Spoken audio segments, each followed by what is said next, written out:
त्रिकोणमिति अनुपात जो इसमें क्या क्या टर्म है, एक तो है त्रि, दूसरा कोण और तीसरा मिति। त्रि का मतलब क्या होता है, तीन, कोण को यानी तीन कोण है, इसका मतलब उसमें कितने साइड होंगे, 3 साइड होंगे।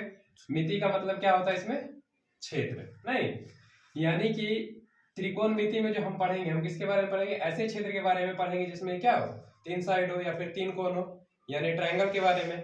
तो ट्रायंगल जिसमें बनेगा, इसमें जो ट्रायंगल बनेगा वो कैसा ट्रायंगल बनेगा, समकोण त्रिभुज बनेगा। समकोण त्रिभुज का मतलब जिसका कि एक कोण क्या हो, 90 डिग्री का हो, ठीक है। ऐसे कंडीशन में हम क्या देखते हैं, सबसे पहले हम ये देख लेते हैं कि कोण जो होता है ये होते कितने प्रकार के हैं।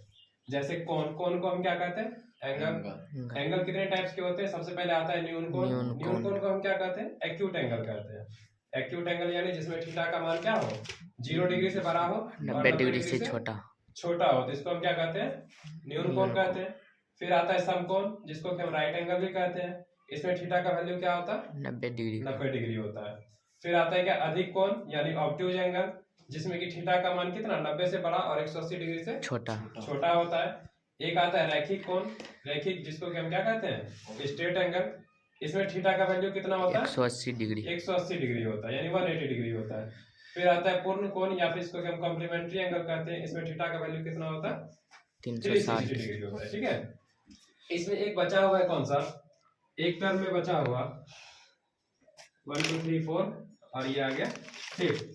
फिफ्थ में आता है क्या, एक प्रतिवर्ती कोण आता है, ठीक है। क्या आता है इसमें, प्रतिवर्ती कोण, जिसको कि हम क्या कहते हैं, रिफ्लेक्स एंगल कहते हैं। क्या कहते हैं इसको, रिफ्लेक्स एंगल, जिसमें कि थीटा का वैल्यू क्या हो, इसमें थीटा का जो वैल्यू होता है 180 डिग्री से बड़ा और 360 डिग्री से छोटा होता है। तो ये क्या होता है, प्रतिवर्ती एंगल, ठीक है। अब यहाँ पे जैसे हम एंगल के बारे में जान गए, एंगल के बारे में जानने के बाद हम किसके बारे में जानते हैं, ट्रायंगल के बारे में। ट्रायंगल को जो है 2 पार्ट में डिवाइड किया जाता है। एक तो होता है इसके भुजा के आधार पर, ठीक है, भुजा के आधार पर यानी भुजा के आधार पर जो हम त्रिभुज को 3 भागों में बांटते हैं। तो एक आता है समबाहु त्रिभुज, समद्विबाहु त्रिभुज और एक विषमबाहु त्रिभुज। समबाहु त्रिभुज को हम क्या कहते हैं, इक्विलैटरल ट्रायंगल। समद्विबाहु त्रिभुज आइसोस्केल्स ट्रायंगल और विषमबाहु त्रिभुज क्या आता है, स्केलिन ट्रायंगल आता है, ठीक है, स्केल्स ट्रायंगल।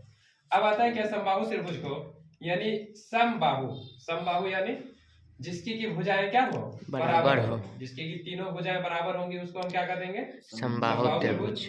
सेम उसी तरह से इसी टर्म को देखेंगे समद्विबाहु, नहीं, समद्वि यानी 2, बाहु मतलब भुजा, यानी वैसे ट्रायंगल जिसका कि क्या हो, 2 भुजा बराबर हो, उसको हम क्या कर देंगे, समद्विबाहु त्रिभुज। फिर आता है क्या, विषमबाहु त्रिभुज। विषमबाहु यानी जिसकी भुजा बराबर ना हो तो उसे हम क्या कर देंगे, विषमबाहु त्रिभुज। फिर आता है नेक्स्ट में क्या, कोण के आधार पर, ठीक है, किस चीज के आधार पर, कोण के आधार पर। जैसे भी हम सारे कोण देखे, इन्हीं कोण में देखते हैं क्या, 4th नंबर पे आता है न्यून कोण त्रिभुज। क्या आता है, न्यून कोण त्रिभुज, यानी ऐसे त्रिभुज जिसके कि सारे के सारे कोण कैसे हो, न्यून कोण हो, यानी एक्यूट एंगल हो, तो उन्हें हम क्या कहते हैं, एक्यूट एंगल ट्रायंगल यानी न्यून कोण त्रिभुज कहेंगे। फिर नेक्स्ट आता है कौन सा, समकोण त्रिभुज। समकोण यानी एक एंगल उसका कैसा होगा, समकोण। समकोण यानी राइट एंगल ट्रायंगल यानी 90 डिग्री होगा, तो हम उसको क्या कर देंगे, समकोण त्रिभुज। फिर आता है अधिक कोण त्रिभुज। अधिक कोण त्रिभुज यानी ऑब्ट्यूज एंगल ट्रायंगल, यानी जिसमें कि एक एंगल जो होगा वो कैसा होगा, अधिक कोण यानी ऑब्ट्यूज एंगल का होगा, तो उसको हम क्या कर देंगे, अधिक कोण त्रिभुज कर देंगे। अब इन सब का एक बार फिगर देख लीजिए। समबाहु यानी जिसकी तीनों भुजाएं क्या हो, बराबर हो। इसमें हम क्या देखते हैं कि AB इक्वल टू किसके, BC इक्वल टू AC के। और जब समबाहु त्रिभुज यानी इक्विलैटरल ट्रायंगल देखते हैं, इसमें हम क्या देखते हैं कि एंगल A इक्वल होगा किसके, एंगल B के, एंगल B इक्वल होगा एंगल C के, और इन तीनों का वैल्यू कितना होगा, 60 डिग्री यानी 60 डिग्री। और किसी भी ट्रायंगल का यानी किसी भी त्रिभुज का जो तीनों कोणों का योग होता है, ये कितना होता है, 180 डिग्री होता है, ठीक है। फिर आता है सेकंड नंबर में हमारा क्या है, समद्विबाहु त्रिभुज, जिसको हम क्या कहते हैं, आइसोस्केल्स ट्रायंगल। इसके 2 भुजाएं बराबर है, जैसे DE बराबर किसके है, DF के। DE भुजा किसके बराबर, DF के। और ये किसके बराबर नहीं होगा, EF के बराबर नहीं होगा। कहने का मतलब ये ऐसा ट्रायंगल है जिसका कि तीनों साइड बराबर नहीं होगा, इसके केवल 2 ही साइड बराबर होंगे। और जो 2 साइड बराबर होगा, इसका अपोजिट एंगल भी इसके क्या होता है, बराबर होता है, यानी एंगल ही किसके इक्वल होगा, एंगल बराबर F के। फिर आता है क्या कि एक आता है क्या, विषमबाहु त्रिभुज, जिसको कि हम क्या कहते हैं, स्केलिन ट्रायंगल कहते हैं।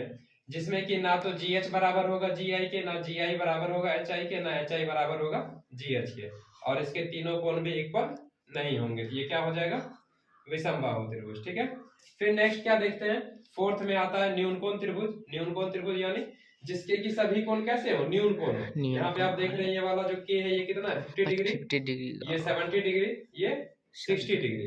तो ये तीनों के तीनों न्यून कोण यानी एक्यूट एंगल है ना, तो इसको हम क्या कर देंगे, एक्यूट एंगल ट्रायंगल कर देंगे। ठीक है, फिर इसमें आप देखते हैं कि एक एंगल जो n है ये कितने डिग्री का है, 90 डिग्री, जिसको कि हम क्या कहते हैं, समकोण कहते हैं। ठीक है, तो ये वाला जो ट्रायंगल हो जाएगा ये हमारा क्या हो जाएगा, समकोण त्रिभुज हो जाएगा। और ये वाला जो एक एंगल आप देख रहे हैं ये वाला एंगल कितने डिग्री का, 120 डिग्री का, इसको हम क्या कर देंगे, अधिक कोण, अधिक कोण त्रिभुज कर देंगे। यहाँ तक समझ गए।